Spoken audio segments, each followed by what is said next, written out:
Praise lord. దేవుని నామానికి మహిమ కలుగునుగాక. ప్రియమైనటువంటి బిడ్లారా, మరి ఈరోజు మనమందరము కూడా క్షేమంగా ఉన్నామంటే మరి అది ఒక దేవుని యొక్క కృప. ఏమండి, డబ్బులు మనల్ని కాపాడదు. మొట్టమొదటగా దేవుని యొక్క కృప మన పైన ఉండాలి. ఇప్పుడు చూస్తుంటే లోకంలో కాళ్ళు లేక చేతులు లేక ఎంతోమంది బాధపడుతూ ఉండేవారు ఉంటున్నారు.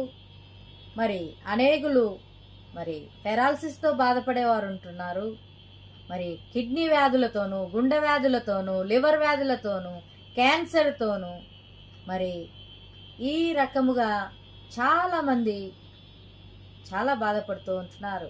డాక్టర్ల దగ్గరికి వెళ్ళినప్పుడు వారు కూడా దేవుని యొక్క దయా అని వాళ్ళు కూడా ట్రీట్మెంట్ ఇస్తూ ఉంటున్నారు. పరమ వైద్యుడు మన దేవుడు. మరి ఈరోజు ఆ సృష్టికర్తను నీవు కలిగి ఉంటున్నావా? ఆ సృష్టికర్తతో నువ్వు మాట్లాడుతూ ఉంటున్నావా? మరి ఆ యొక్క సృష్టికర్తని నువ్వు ఆరాధిస్తూ, స్తుతిస్తూ, ఘనపరుస్తూ మరి ఆయనను మహిమపరుస్తూ ఉంటే నీ అవయములు, నీ కుటుంబము, నీ యొక్క పిల్లలు మరి సమస్తమును ఆయన దీవించే దేవుడు. ఆరోగ్యముగా నీ యొక్క అవయములన్నిటినీ కూడా ఆయన సృష్టించాడు, నీకును నాకును.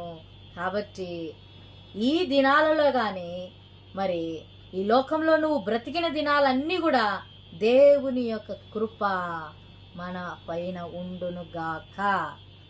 ఆమేన్. Praise the Lord. దేవుని నామానికి మహిమ కలుగునుగా.